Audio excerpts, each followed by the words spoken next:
এক নম্বর, এই বিষয়ে আর বলতে চাই না, আলোচনা হয়েছে। 2 নম্বর, নবী করিম সাল্লাল্লাহু আলাইহি ওয়াসাল্লাম বলেন ওয়া আরদা বিমা কাসামাল্লাহু লাকা তাকুন আগনান নাস। তোমার কিসমতে যা লেখা আছে, যতটুকু লেখা আছে অতটুকুর উপর তুমি সন্তুষ্ট হয়ে যাও, তাহলে তুমি সবচেয়ে বড় ধনী হইতে পারবা। আমরা তো সবাই ধনী হতে চাই, ঠিক না? কথা বলেন না কেন? ধনী হতে চাই না? হ্যাঁ, ধনী হতে চাই। ধনী হতে খারাপ না তো, এটা একটা ভালো কথা। ধনী হতে চাই, আল্লাহর কাছে চাইতে হবে। আল্লাহর কাছে কি করতে হবে? চাইতে দোষ নাই, চাইতে দোষ নাই। আমরা ধনী হতে চাই, কিন্তু কোন ধনী হতে চাই জানেন? দিনদার ধনী। কোন ধনী? আমরা দিনদার ধনী হতে চাই। ধনী টাকা পয়সা আছে, আপনার দিনও আছে, তাহলে এই ধনীর দ্বারা ইসলামের উপকার হবে। তার যতই টাকা হোক সে নামাজ পড়বে, যতই টাকা হোক জাকাত দিবে, দান করবে। আর দুনিয়াদার ধনী হইতে চাই না আমরা। দুনিয়াদার ধনী কি? খালি টাকা আসুক, টাকা খালি আসুক, টাকায় ভরে যাক বাড়িঘর, হ্যাঁ, লাখ লক্ষ কোটি কোটি টাকা আছে, আরো হোক। এই জন্য তার দান নাই, সৎকা নাই, জাকাত নাই, নামাজ নাই, রোজা নাই। কথা কোন ঠিক কিনা? তাহলে আল্লাহর কাছে চাইতে হবে। আল্লাহর কাছে চাইতে দোষ না। আমরা সবাই ধনী হতে চাই, কিন্তু ওই ধনী হতে চাই যেই ধনী হলো দিনদার ধনী, যেই ধনী আমার আপনার নবী বিশ্ব নবী মুহাম্মদুর রাসূলুল্লাহ সাল্লাল্লাহু আলাইহি ওয়াসাল্লাম হযরতে আবু হুরায়রা রাদিয়াল্লাহু তাআলা আনহুর হাত শক্ত করে ধরলেন, বললেন, ও আবু হুরায়রা, আমার কথাগুলি ভালো করে শোনো, ভালো করে স্মরণ করো, রাখো, ভালো করে কথাগুলি হেফাজত করো। এই কথা বলে আমার আপনার নবী হযরতে আবু হুরায়রা রাদিয়াল্লাহু তাআলা আনহুকে 5টা নসিহত করলেন। কয়টা? এই হাদিসের মধ্যে হুজুর সাল্লাল্লাহু আলাইহি ওয়াসাল্লাম হযরতে আবু হুরায়রা রাদিয়াল্লাহু তাআলা আনহুকে 5টা নসিহত করলেন। সেই নসিহতগুলির কথা আলোচনা করব। 1 নম্বর নসিহত হলো, হুজুর সাল্লাল্লাহু আলাইহি ওয়াসাল্লাম হযরতে আবু হুরায়রা রাদিয়াল্লাহু তাআলা আনহুকে বলেন, ইত্তাকিল মাহারিমা তাকুন আবাদান নাস।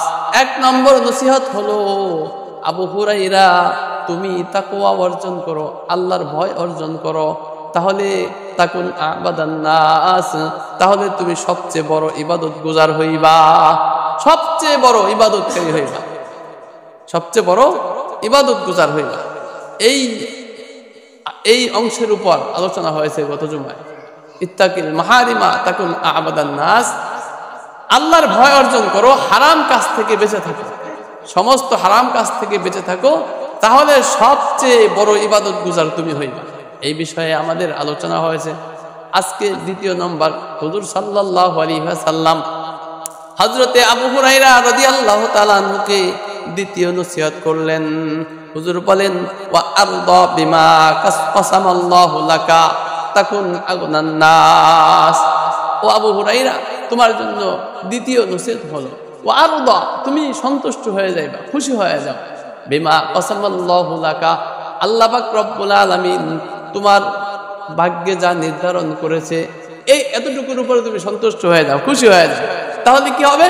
তাকুন আগনান নাস, তাহলে তুমি সবচেয়ে বড় ধনী হতে পারো। আল্লাহ তোমার জন্য যেটাই নির্ধারণ করে রাখছে, তুমি সেটার উপর সন্তুষ্ট হয়ে যাও, রাজি হয়ে যাও, তুমি তাহলে সবচেয়ে বড় ধনী হয়ে যেতে পারো। 2 নম্বর নসিহত।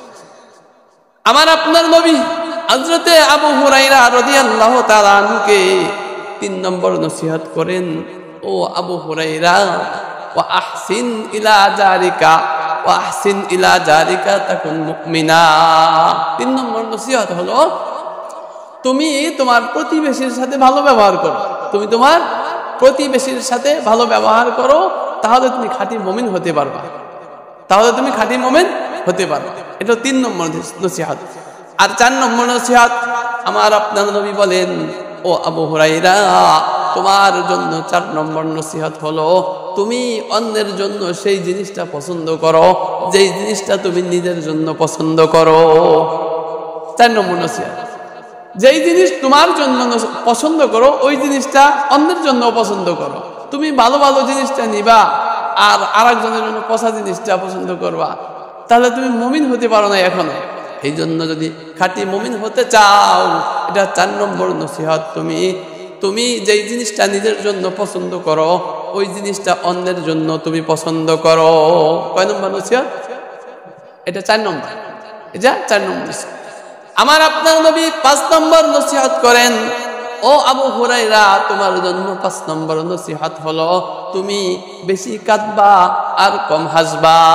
তুমি হাসবা কম, কাঁদবা বেশি।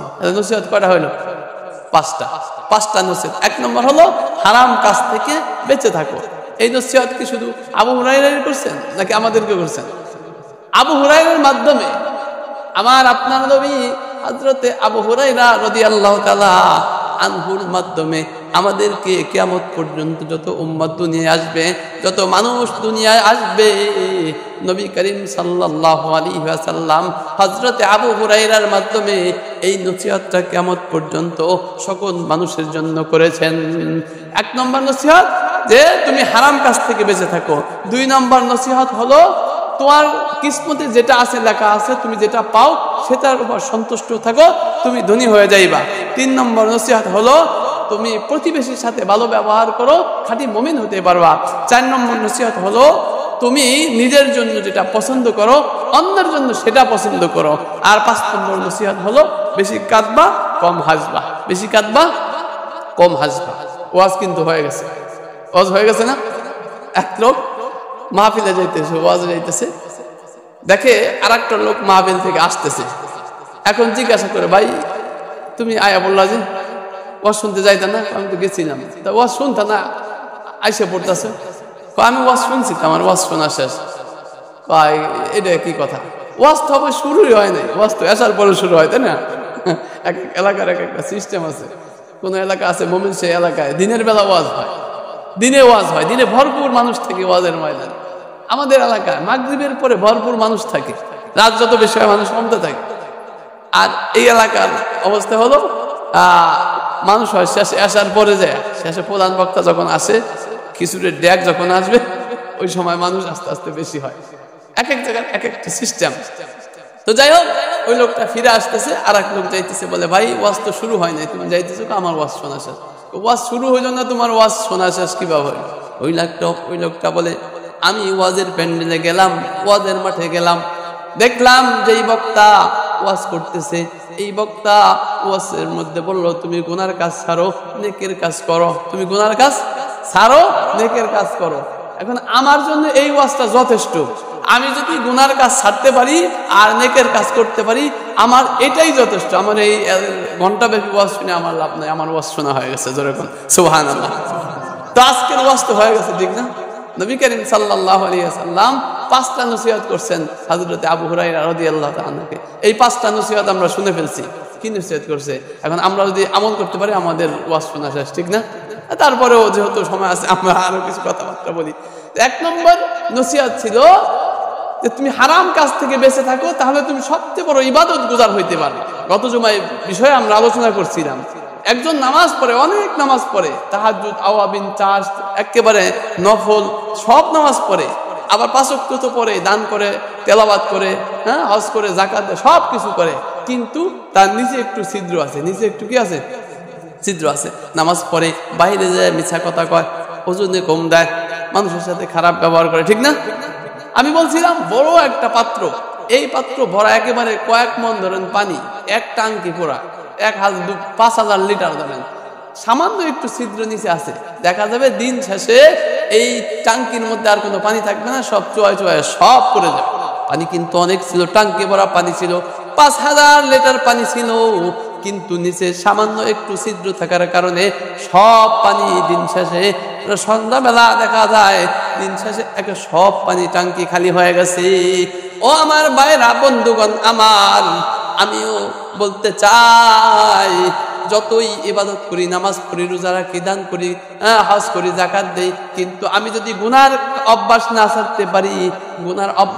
ছাড়তে পারি, দিন শেষে দেখা যাবে আমার আমল নামায় কোনো আমল থাকবে না। জোরে কোন কথা ঠিক কিনা? এই জন্য আমার আপনার নবী বললেন, ও আবু হুরায়রা, তুমি হারাম কাজ থেকে বেঁচে থাকো, হারাম কাজ থেকে বেঁচে থাকো, তাহলে তুমি সবচেয়ে বড় আবেদ, সবচেয়ে বড় ইবাদত গুজার হইতে পারবা। এই জন্য আল্লাহ পাক আমাদেরকে তৌফিক দান করেন যেন হারাম কাজ থেকে বেঁচে থাকতে পারি, হারাম কাজ থেকে আমল একটু কম করতে পারি। আরাম আমল একটু কম করতে পারি, সমস্যা নাই, কিন্তু হারাম কাজ থেকে বেঁচে থাকা হলো সবচেয়ে বড় ইবাদত গুজার হওয়া যায়। 1 নম্বর, এই বিষয়ে আর বলতে চাই না, আলোচনা হয়েছে। 2 নম্বর, নবী করিম সাল্লাল্লাহু আলাইহি ওয়াসাল্লাম বলেন,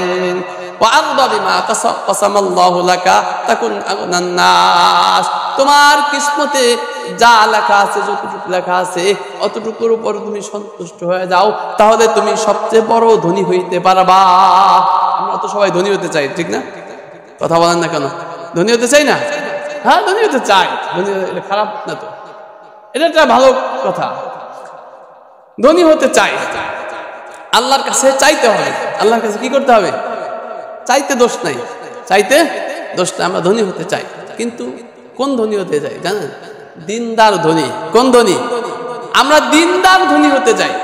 ধনী টাকা পয়সা আছে, আবার দিনও আছে, তাহলে এই ধনীর দ্বারা ইসলামের উপকার হবে। তার যতই টাকা হোক সে নামাজ পড়বে, যতই টাকা হোক জাকাত দিবে, দান করবে। আর দুনিয়াদার ধনী হইতে চাই না আমরা। দুনিয়াদার ধনী কি? খালি টাকা আসুক, টাকা খালি আসুক, টাকা ভরে যাক বাড়ি ঘর, হ্যাঁ, লক্ষ লক্ষ কোটি কোটি টাকা আছে, আরো হোক। এই জন্য তার দান নাই, সৎকা নাই, জাকাত নাই, নামাজ নাই, রোজা নাই। কথা কোন ঠিক কিনা?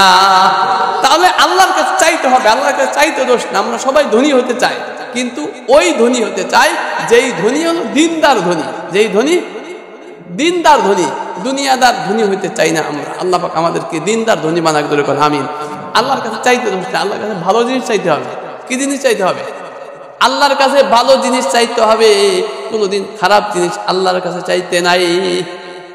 একজন দোয়া করে, আল্লাহ আমি যত কষ্টে আছি, আল্লাহ আমার ধৈর্য ধারণ করার তৌফিক দান করো, আমাকে ধৈর্য ধারণ করার তৌফিক দান করে। ব্যাক করে এই দোয়া কেন করবি? কবি আল্লাহ আমাকে তুমি অমঙ্গল দিও না, আমার ধৈর্য ধরা কি দরকার আছে এটা তুমি দূর করে দাও। কথা কোন ঠিক কিনা? আমারে এই সমস্যা দিও না। কারণ আল্লাহ পাক দোয়া শিখাইছেন, নবী দোয়া শিখাইছেন। কি দোয়া? কোরআনের মধ্যে আছে। আল্লাহ পাক রব্বুল আলামিন বলেন, রব্বানা আতিনা ফিদ দুনিয়া হাসানা। কার দোয়া এটা? কোরআনের আয়াত না এটা? কোরআনের আয়াত। আল্লাহ পাক রব্বুল আলামিন আমাদেরকে শিখাইছেন, রব্বানা আতিনা ফিদ দুনিয়া হাসানা। ও আল্লাহ, দুনিয়ায় আমাদেরকে কল্যাণ দাও। কি দাও? কল্যাণ দাও, ভালো কিছু দাও। খারাপের কিছু আল্লাহ বলতে পার নাই। এই জন্য আল্লাহ ভালো মঙ্গল জিনিস চাইতে বলছে, রব্বানা আতিনা ফিদ দুনিয়া হাসানা ওয়া ফিল আখিরাতি হাসানাতাও ওয়া কিনা আযাবান নার। শুধু দুনিয়াতে মঙ্গল দেবা তাই না, আখিরাতেও মঙ্গল দাও, আখিরাতেও মঙ্গল দাও। এই জন্য কল্যাণকর জিনিস আল্লাহর কাছে চাওয়া। আল্লাহ আমার ধৈর্য ধরার তৌফিক দান করো। দরকার নেই এই বুজুর্গি, নবীর থেকে বুজুর্গ পৃথিবীতে কেউ নাই। কথা কোন ঠিক কিনা? নবীর থেকে বুজুর্গ পৃথিবীতে কেউ নাই। নবী দোয়া করছেন, রব্বানা আতিনা ফিদ দুনিয়া হাসানা ওয়া ফিল আখিরাতি হাসানা ওয়া কিনা আযাবান নার। ও আল্লাহ, দুনিয়া এবং আখিরাতে আমাকে মঙ্গল দাও, দুনিয়া এবং আখিরাতে কল্যাণ দাও, অকল্যাণ দিও না। নবী ওই দোয়া করছেন। এই জন্য আমরা যত মঙ্গল জিনিস আছে, সব মঙ্গল জিনিস কার কাছে যাবো? হ্যাঁ, আল্লাহর কাছে যাবো। একজনে একটা গজল গাইতেছে, জাহান্নামের আগুন মাবুদ সইতে পারবো না, দুনিয়াতে নৌকা দাইয়া আখেরে কাদায়ো না। জাহান্নামের আগুন মাবুদ সইতে পারবো না, দুনিয়াতে নৌকা দাইয়া আখেরে কাদায়ো না। শুনছেন না আপনাদের গজল? কত সুন্দর মধুর সুরে গাইতেছে, ভালোই লাগে। এই ব্যাক কল তোকে এই গজল কেনা গাইতে পারছে? তোরা কে বলতে কইছে জাহান্নামের আগুন সইতে পারবো না, দুনিয়াতে নৌকা দাইয়া আখেরে কাদায় না? দুনিয়াতে যদি আল্লাহ কাদায়, তার কাদার শেষ আছে? হ্যাঁ, নবী যেখানে আল্লাহর কাছে বলছেন, রব্বানা আতিনা ফিদ দুনিয়া হাসানা ওয়া ফিল আখিরাতি হাসানা। নবী যেখানে আল্লাহর কাছে চাইছেন, আল্লাহ দুনিয়ায় আমাকে মঙ্গল দান করো, আখিরাতে মঙ্গল দান করো। তুমি নবীর থেকে কি বড় বুজুর্গ হয়ে গেছো? কত বড় বুজুর্গ তুমি বলতেছো, আল্লাহ দুনিয়ায় আমারে কান্দায় নাও, আখিরে কান্দায়ও না। এই গজলটা সম্পূর্ণ ভুল, ধরে কোন কথা ঠিক কিনা? আল্লাহর কাছে দোয়া করবো, আল্লাহ দুনিয়াতেও কান দেয় না, আখিরাতেও কান দেয় না। কথা কোন ঠিক কিনা? আল্লাহর কাছে মঙ্গল চাইতে হবে। যাই হোক বন্ধুগণ আমার, আমি আলোচনা করতেছিলাম নবী করিম সাল্লাল্লাহু আলাইহি ওয়াসাল্লাম বললেন, নবী কি বললেন যে ওয়া'আরদু বিমা কাসামাল্লাহু লাকা তাকুন আগনান নাস, তোমাকে যা দেওয়া হয়েছে, যতটুকু দেওয়া হয়েছে এর উপর সন্তুষ্ট থাকো, তাহলে তুমি সবচেয়ে বড় ধনী হইতে পারবে। এখন আমরা তো আল্লাহ কাকে কি দিবেন, কতটুক সম্পদ দিবেন, কতটুক আল্লাহর নির্ধারণ করা আছে না? আল্লাহ তো নির্ধারণ করা আছে। এখন কথা হলো আমরা সেই নির্ধারিত তাকদীরকে অনেকে বিশ্বাস করি না। যে তাকদীর বিশ্বাস করে তার কোনো পেরেশানি নাই। কথা কোন ঠিক কিনা? আমরা যারা তাকদীরকে বিশ্বাস করি তারা একটা চেষ্টা করছি, সফল কাম হয়নি, ব্যর্থ হয়েছি, চেষ্টা করছি জিনিসটা পাইনি, সফল কাম হয়নি, ব্যর্থ হয়েছি। এই জন্য এক কথা বলে দেই, চেষ্টা তো করছিলাম কিন্তু ভাগ্যে নাই। কথা কোন ঠিক কিনা? ওয়াজ বুঝলেন? কিন্তু চেষ্টা করছিলাম কিন্তু কিসমতে নাই, ভাগ্যে নাই, হয় নাই। তাহলে মুহূর্তের মধ্যে সব পেরেশানি শেষ হয়ে গেছে। কথা কোন ঠিক কিনা? এদরে আওয়াজ দিয়ে, চেষ্টা করছিলাম কিসমতে নাই, পাই নাই, সব পেরেশানি শেষ হয়ে গেছে। কিন্তু যারা তাকদীরকে বিশ্বাস করে না, তাকদীরকে মানে না, তাদের পেরেশানির শেষ নাই। নিশ্চিত যদি এইভাবে চেষ্টা না করে ওইভাবে করতাম তাহলে পাইতাম, এর কাছে না করে ওর কাছে যাই তাহলে জিনিসটা হইব। কথা কোন ঠিক কিনা? তারা একেবারে কঠিন পেরেশানিতে ভুগে, তাদের পেরেশানির কোনো শেষ নাই, তাদের পেরেশানির কোনো শেষ নাই। আর মুমিনের যারা তাকদীরে বিশ্বাস করে, আল্লাহ নবী বলছেন ওয়া'আরদু বিমা কাসামাল্লাহু লাকা, তোমার জন্য যা নির্ধারণ করছে তুমি পাইবা, তুমি পাইবা, তুমি এটাই সন্তুষ্ট হয়ে যাও, তাকুন আগনান নাস, তুমি সবচেয়ে বড় ধনী হয়ে যাইবা। তুমি শিখাইছেন কত সুন্দর। আমার কিসমতে যা আছে তো আসবেই, কিন্তু আমার চেষ্টা করতে হবে। চেষ্টা করছি, পাই নাই, কিসমতে নাই, শেষ, পেরেশানি শেষ। কিন্তু যারা তাকদীর মানে না, এইখানে না ওইখানে গেলে হবে, ওইখানে না তার কাছে গেলে হবে, এই যে তার পেরেশানির শেষ নাই, পেরেশানির শেষ নাই। দেখবেন সবচেয়ে বেশি টেকনোলজি জাপানের, সবচেয়ে টেকনোলজি, হ্যাঁ, যত আবিষ্কার আছে, উন্নত মানের আবিষ্কার, এটা জাপানের। কোন জায়গা? জাপানের স্বীকৃত, জাপানের আবিষ্কার সবচেয়ে টেকনোলজিগুলি একবারে মজবুত, শক্তিশালী। দেখবেন ওই জাপানে বা ইউরোপে বড় বড় দেশগুলিতে তাকদীরে বিশ্বাস করে না, এই জন্য তাদের মধ্যে আত্মহত্যার প্রবণতা বেশি। আমাদের দেশের মধ্যে আমরা তাকদীরকে বিশ্বাস করি, ওই যে কইলাম যে পাইলে আলহামদুলিল্লাহ, না পাইলে চেষ্টা করছি, পাইলেই কিছু হতে নাই, শেষ, পেরেশানি শেষ হয়ে গেছে এক কথায়। আর তাদের পেরেশানি শেষ নাই, টেকনোলজি শক্তিশালী, অভাব নাই সবকিছুর, হ্যাঁ, ও উন্নত প্রযুক্তির অভাব নাই, কিন্তু তাদের এই বুঝ নাই যে আমার কিসমতে নাই, পাইনি, এই জন্য তাদের পেরেশানি। যখন মানুষ পেরেশানিতে বেশি ভুগে তখন পেরেশানির কারণে মানুষ স্ট্রোক করে। কথা কোন ঠিক কিনা? পেরেশানির কারণে মানুষ স্ট্রোক করে, পেরেশানির কারণে মানুষ আত্মহত্যা করে, পেরেশানির কারণে মানুষ আত্মহত্যা করে। আমাদের এক কথায় পেরেশানি শেষ হয়ে গেছে। কিন্তু যাদের টেকনোলজি মজবুত, তাদের পেরেশানির শেষ নাই, এখান থেকে না ওইখানে গেলে হবে, তার কাছে না তার ওর কাছে গেলে কাজটা সমাধান হবে, আমি পাবো, এই যে পেরেশানি শেষ নাই।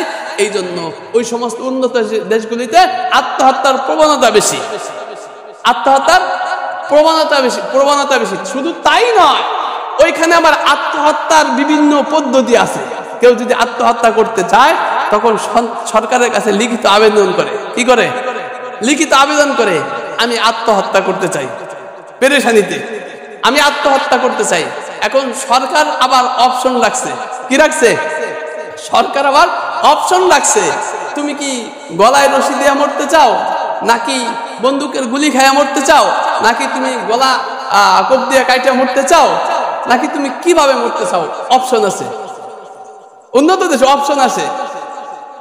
তারপরে অপশন আছে, তুমি কোনটা বাইছে নিতে চাও। সে আবার টিক চিহ্ন দেয়, আমি এই গলায় রশি দিয়ে মরতে চাই। তখন সরকারি ভাবে ব্যবস্থাপনা আছে, জঙ্গলের মধ্যে সরকারি লোক তাকে জঙ্গলের মধ্যে নিয়ে গলায় রশি দিয়া তারপরে তারে মারে, তারপরে তারে মারে ফেলে। সে এইভাবে আত্মহত্যা করে, সরকারি ভাবে এইভাবে ব্যবস্থাপনা আছে। কারণ তাদের পেরেশানির শ্বাস নাই। কেন এত পেরেশানি?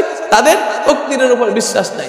এই জন্য ওইখানে দেখা যায়, ওই সমস্ত দেশগুলিতে দেখা যায় আত্মহত্যার প্রবণতা বেশি বেশি। শুধু তাই নয়, আপনারা শুনলে আরো অবাক হবেন। এখন এমনও মেশিন বেরোছে যেই মেশিনে 1 মিনিটে কষ্টবিহীন মৃত্যু হয়। সার্চ দিয়ে দেখেন, গুগলে যা আপনার ইউটিউবে সার্চ দিয়ে দেখেন, হয়তো পাইবেন। 1 মিনিটে কষ্ট ছাড়া 1 মিনিটে মৃত্যু হয়। যখন টেনশন বাইরে গেছে, হ্যাঁ, তখন এই মেশিনের মধ্যে দিলে 1 মিনিটের মধ্যে কষ্ট ছাড়া মৃত্যু হয়। তো আমার এখানে প্রশ্ন, যে কষ্ট ছাড়া যে মৃত্যু হয় এটা বুঝলো কি করে? যে ওইখানে মৃত্যুবরণ করছে, সেই তো বলবে যে আমার কষ্ট ছাড়া মৃত্যু হয়েছে। যে মৃত্যুবরণ করলো সে তো মরেই গেল, সে তো মারাই গেল, সে কি আর বলতে পারবে যে আমার কষ্ট হয় নাই?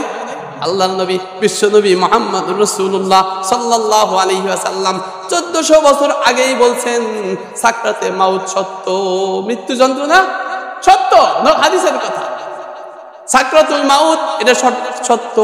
আমার এইখানে প্রশ্ন, এইখানে বিজ্ঞানীরা এইখানে এই মাথাওয়ালা মেশিন আবিষ্কার করলো 1 মিনিটে মৃত্যু ছাড়া, 1 মিনিটের মধ্যে কষ্ট ছাড়া মৃত্যু হয়। তাহলে এই খবরটা কেডাই দিল? যে মারা যাইব সে তো আর বলতে পারতো না, তাহলে জানলো কিভাবে যে কষ্ট ছাড়া মৃত্যু হয়? যাই হোক, বলতেছিলাম, তাহলে এই যে কিসমত মানে না, এই জন্য তাদের আত্মহত্যার প্রবণতা বেশি হয়। এই জন্য আমাদেরকে আল্লাহ পাক রব্বুল আলামিন কিসমতে যা রাখছে, পাইলে আলহামদুলিল্লাহ, না পাইলে কিসমতে নাই, পাইনি, সব পেরেশানি শেষ। নবী এই কথাই বলছেন, ওয়াগনান নাস ওয়া আরদা বিমা কাসামাল্লাহু লাকা তাকুন আগনান নাস। তোমার কিসমতে যা আছে এটা তুমি পাইবা। তুমি কিসমতে লেখা যেটা আছে সেটার উপর তুমি সন্তুষ্ট হয়ে যাও, তাহলে তুমি সবচেয়ে বড় ধনী। এই জন্য নবী বলছেন হাদিসের মধ্যে, আল গিনা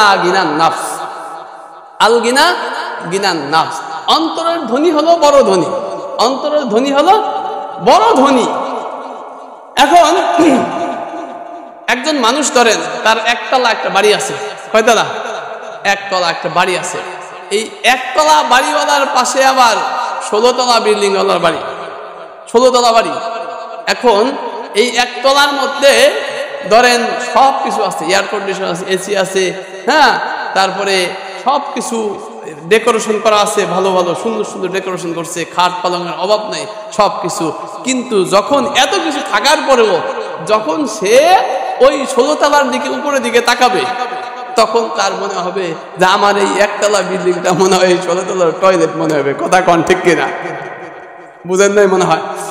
একতলা বিল্ডিং ওয়ালা যদি 16 তলার দিকে তাকায়, তাহলে সে মনে করবে যে আমার এই 16 তলার তুলনায় আমারটা মনে হয় এই বিল্ডিং এর টয়লেট, ওই বিল্ডিং এর টয়লেট আমার। আচ্ছা, আর এই একতলাওয়ালা যদি তাকায় যে আমার তো বিল্ডিং আছে, আমার শীতের দিনে ওয়াল করা আছে, দেওয়াল আছে, এই দেওয়াল ভেদ করে শীত লাগে না। দেখবেন বাইরে শীত বেশি, বিল্ডিং এর মধ্যে ঢুকলে শীত নাই। কথা কোন ঠিক কিনা? যারা বিল্ডিং এ বাস করেন জানেন না, ঘরের মধ্যে ঢুকলে আর শীত লাগে না, বাইরে প্রচন্ড শীত। কেন? এখানে ইটের দেওয়াল আছে, এই দেওয়াল ভেদ করে ভিতরে শীত তেমন যাইতে পারে না। এই একতলা বিল্ডিং ওয়ালা যদি মনে করে যে আমার তো বিল্ডিং আছে, এয়ার কন্ডিশন আছে, শীতের সময় আমার ঘরের মধ্যে শীত ঢুকতে পারে না, আবার গরমের সময় আমার ঘরের মধ্যে এসি আছে ঘর ঠান্ডা করার জন্য, সেই সময় কষ্ট হয় না। আর আমার পাশের বাড়ি যেই ভাই বাস করে, ওই ভাইয়ের একটা টিনের ঘর আছে। টিনের ঘর তো টিনের ঘরে শীতের দিনেও ঠান্ডা, শীতের দিনে কুয়াশা পইরা, এই কুয়াশা পরে একেবারে ঠান্ডা বরফের মতো হয়ে থাকে। কথা কোন ঠিক কিনা? শীতের দিনে টিনের ঘর ঠান্ডা, আবার গরমের দিনে যখন রোদ উঠে, তখন রোদের কারণে টিনের ঘর একেবারে গরম হয়ে থাকে। কথা কোন ঠিক কিনা? তাহলে এই একতলাওয়ালা বিল্ডিংওয়ালা, একতলা বিল্ডিং এর মালিক যদি ওই টিনের ঘরের দিকে তাকায় যে শীতের দিনে তার ঘরটা একেবারে ঠান্ডা হয়ে থাকে, কত কষ্ট পায়, আর গরমের দিনে রোদের কারণে একেবারে ঘরের মধ্যে টিকাও যায় না, এমন গরম পড়ে, সেই তুলনা আমি একতলা বিল্ডিং এর মালিক, আমি কত ভালো আছি। কথা কোন ঠিক কিনা? আমার গরমের সময় এয়ার কন্ডিশন আছে, শীতের সময় শীত লাগে না, আমি কত ভালো আছি। এই কথা যদি চিন্তা করে ওই 16 তলার দিকে যদি না তাকায়, এই দিকে যদি তাকায়, সে অন্তর থেকে বলবে আমি তো জান্নাতের মধ্যে বাস করি। কথা কোন ঠিক কিনা? আমি ওই টিনের ঘরওয়ালার তুলনায় আমি জান্নাতে আছি, আমি জান্নাতে আছি। তাকুন আগনান নাস, নবী এই কথাই বলছেন।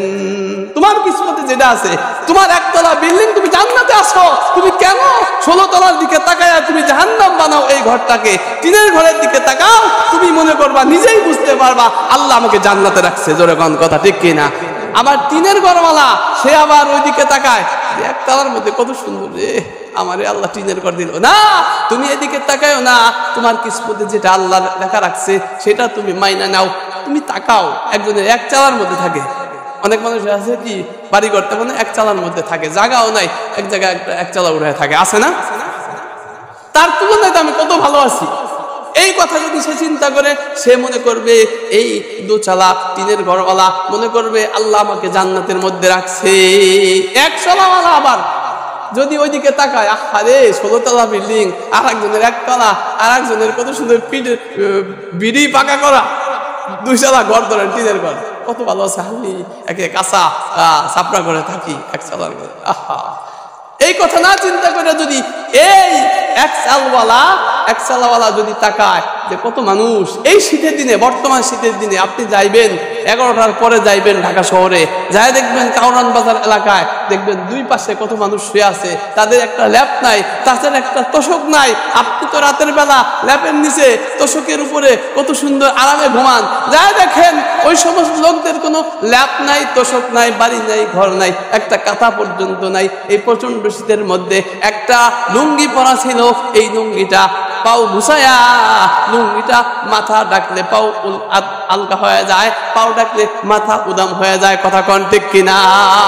তাদের কোনো বাড়ি ঘর নাই, ল্যাপ তোষক নাই, কাঁথা বালিশ নাই, এই একটা লুঙ্গি দিয়া পাও ঘুষায়া সারা রাত এই শীতের মধ্যে কাটাইতেছে। জোরে কোন কথা ঠিক কিনা? তাহলে এই কথা যদি তুমি চিন্তা করো, তাহলে ওই একতলাওয়ালা সে মনে করবে, সে নিজেই চিন্তা করবে যে আমাকে আল্লাহ জান্নাতের মধ্যে রাখছে। কথা কোন ঠিক কিনা? বুঝতেছেন না ওয়াজ? কেন নবী বলছেন ওয়ারদা বিমা কাসামাল্লাহু লাকা তাকুন আগনান নাস। আল্লাহ পাক রব্বুল আলামিন তোমাকে, আল্লাহ পাক রব্বুল আলামিন তোমাকে যেটা দিছে সেটার মধ্যে সন্তুষ্ট থাকো, তাহলে পেরেশানি থাকবে না, তুমি ধনী হইবা। তাহলে ধনী হইবা। আসলে ধনী কে, এটাও আমাদের জানা দরকার। ধনী কারে কয়? একজনের আমরা মনে করি 5 কোটি টাকা আছে, বড় বিল্ডিং আছে, কয়েকটা বাড়ি আছে, সেই তো বড় ধনী, তাই না? এটা আমাদের মনে হয়। আসলে প্রকৃত ধনীকে, সে তো আসলে প্রকৃত ধনী না। ধনী হলো ওই ব্যক্তি যার চাহিদা কম, যার কি কম, চাহিদা কম। একজনের একটা বিল্ডিং আছে 5 তলা, সে মনে করে যে আমার যদি আরো 2টা বিল্ডিং থাকতো, নারায়ণগঞ্জে একটা বিল্ডিং থাকতো, তাহলে কত ভালো হতো। নারায়ণগঞ্জ একটা বিল্ডিং হইলে, আমার ঢাকা শহরে একটা বিল্ডিং থাকলে কত ভালো হইতো। তাহলে তার চাহিদার শেষ নাই, তাহলে তার চাহিদার শেষ নাই। আর একজনের বিল্ডিং নাই, কিচ্ছু নাই, ভাঙ্গা একটা ঘরে থাকে, এক মুঠো ভাত পাইলে সারাদিন ধরে রিক্সা চালাইছে, সন্ধ্যা শেষে চাল আনছে, ডাল আনছে, মোটা চাল দিয়ে ডাল দিয়ে ভাত খায়, আলু ভর্তা দিয়ে খাইয়া তার আর কোনো চাহিদা নেই, দিনের চাহিদা শেষ। সারাদিনে 500-700 টাকা ইনকাম করছে, চাল ডাল আনছে, খাইছে, ব্যাস খাইয়া শুয়ে পড়ছে, টান টান করে শুয়ে পড়ছে। এমন ভাবে ঘুম দিছে যে মশায় কামড়াইয়া, মশা ইচ্ছা মতো কামড়াইতেছে, কিন্তু তার কোনো খবর নাই। সারাদিন রিক্সা চালাইছে, খাইয়া ঘুমতে দিয়েছে, একদমে সকাল হয়ে গেছে, তার কোনো আর চাহিদা নাই। আর তোমার 5 তলা বিল্ডিং আছে, তুমি চাইতেছো নারায়ণগঞ্জে একটা বিল্ডিং থাক, নারায়ণগঞ্জে বিল্ডিং হওয়ার পর তুমি চাও ঢাকা শহরে একটা বিল্ডিং থাক। তাহলে নবী বলেন আসল ধনীকে এখানে বলেন, আপনাদের কাছে প্রশ্ন করি, ধনীকে? তার তো ঘুম নাই, তার আর একটা বিল্ডিং দরকার, তার 5 কোটি টাকা আছে, সে চিন্তা করতেছে আমার আরো দরকার, আমার আরো দরকার। এই যে যার চাহিদা বেশি, যার প্রয়োজন বেশি, সে হলো অভাবী, আর যার চাহিদা নাই, প্রয়োজন নাই, সেই ধনী। কথা কোন ঠিক কিনা? নবী এই কথাই বলছেন। আল গিনা গিনান নাস, অন্তরের ধনী হলো সবচেয়ে বড় ধনী।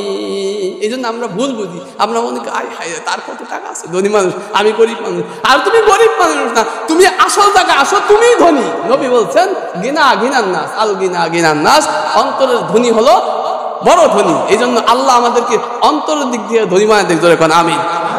আবার অনেকেই চিন্তা করে আল্লাহ আমি তো গরিব, আমার যদি অনেক টাকা পয়সা হইতো, এই যে কালেকশন করে মসজিদে টাকা দরকার, আমার যদি আল্লাহ 1 কোটি টাকা দিত, তাহলে আমি 50 লাখ টাকা দিয়ে দিতাম মসজিদে। আছে না এক ধরনের মানুষ, আল্লাহ যদি আমার 1 কোটি টাকা দিতা, আমি 50 লাখ মসজিদে দিয়ে দিতাম। আল্লাহ বলে বাটপার, তুই 1 কোটি টাকা দিয়ে তুই মসজিদে দিতি, আমি তোর চিনি, কত বাটপারে আমি এমন চিনি। আল্লাহ বলেন কার কথা?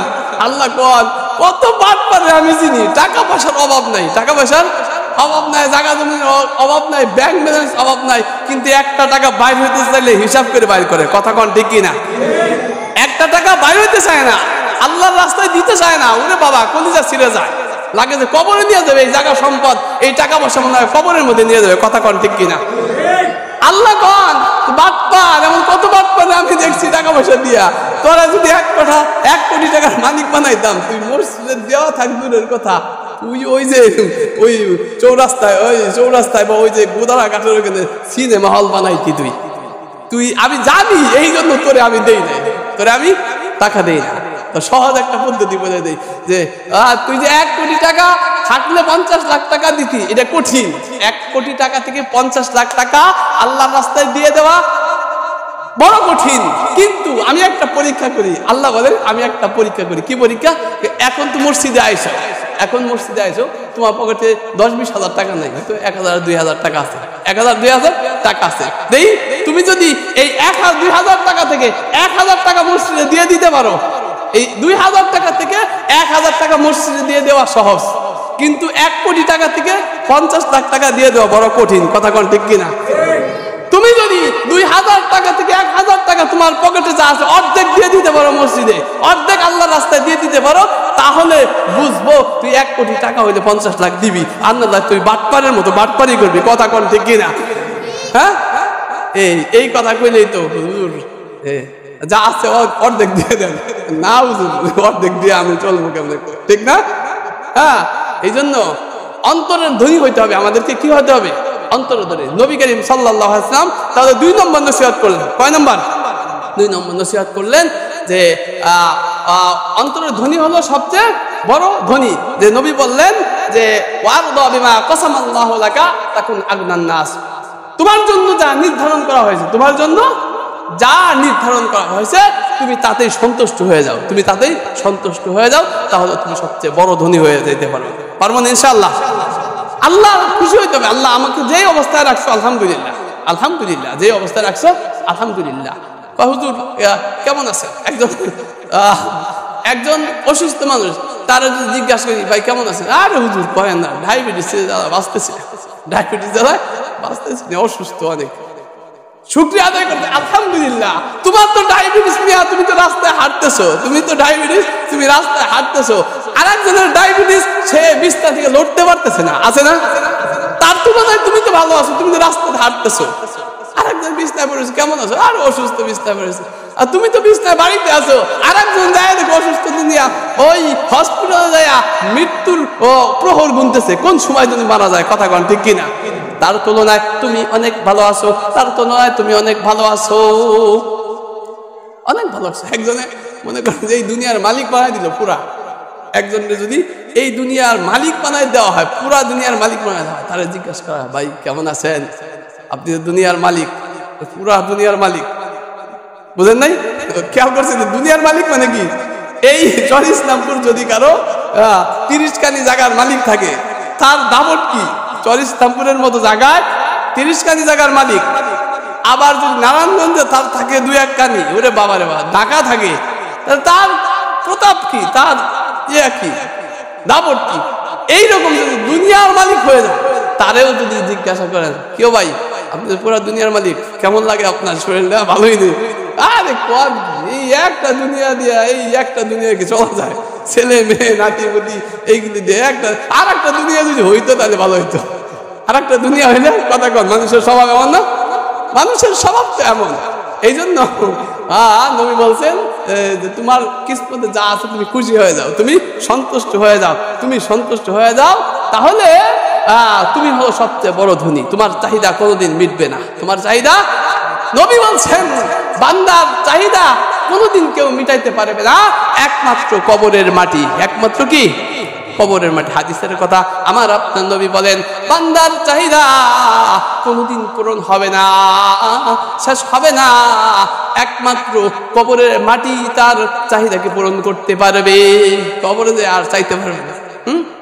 এই জন্য তাহলে আমরা আলোচনা ছিল নবী 5টা উপদেশ দিয়েছেন। কয়টার মনে আছে আপনাদের? নবী 5টা উপদেশ দিয়েছেন।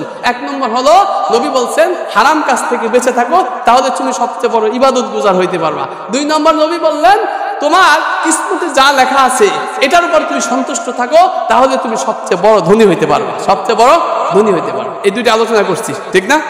আর 3টা কিন্তু রয়ে গেছে ইম্পর্টেন্ট, আরো 3টা রয়ে গেছে। আর একটা রয়ে গেছে হলো তোমার প্রতিবেশীর সাথে তুমি ভালো ব্যবহার করো, তাহলে তুমি মুমিন হইতে পারবা, খাঁটি মুমিন হইতে পারবা। প্রতিবেশীর সাথে ভালো ব্যবহার করো, এখানে জরুরি আলোচনা রয়ে গেছে, এখানে জরুরি আলোচনা রয়ে গেছে, ইনশাআল্লাহ আলোচনা হবে। প্রতিবেশীর সাথে ভালো ব্যবহার করো, তুমি খাঁটি মুমিন হতে পারবা। আর 4 নম্বরে যে অন্যর জন্য সেটাই পছন্দ করো যেটা তুমি নিজের জন্য পছন্দ করো, যেটা তুমি নিজের জন্য পছন্দ করো। আর 5 নম্বরে হলো তুমি বেশি কাঁদো কম হাসো। কার কথা? নবীর কথা। বেশি কাঁদো কম হাসো। আমরা তো সারাদিন খালি হাসতে থাকি, হাসতে থাকি, কি ক্ষতি হয় আলোচনা আসবে। আমরা খালি হাসি, কাঁদি না, না কাঁদতে কাঁদতে অন্তর শক্ত হয়ে গেছে পাথরের মতো। আপন বাবা মারা গেলেও চোখ দিয়ে পানি আসে না, জোরে কোন কথা ঠিক কিনা? আপন মা মারা গেছে, অনেক সন্তানের চোখে পানি আসে না, কেন আসে না? তুমি কাঁদো না, তুমি কি হাসো? তোমার দিল মারা গেছে, তোমার দিল, অন্তর মরে গেছে, কাঁদবা কিভাবে? আল্লাহ পাক আমাদেরকে, আলোচনা চলবে ইনশাআল্লাহ।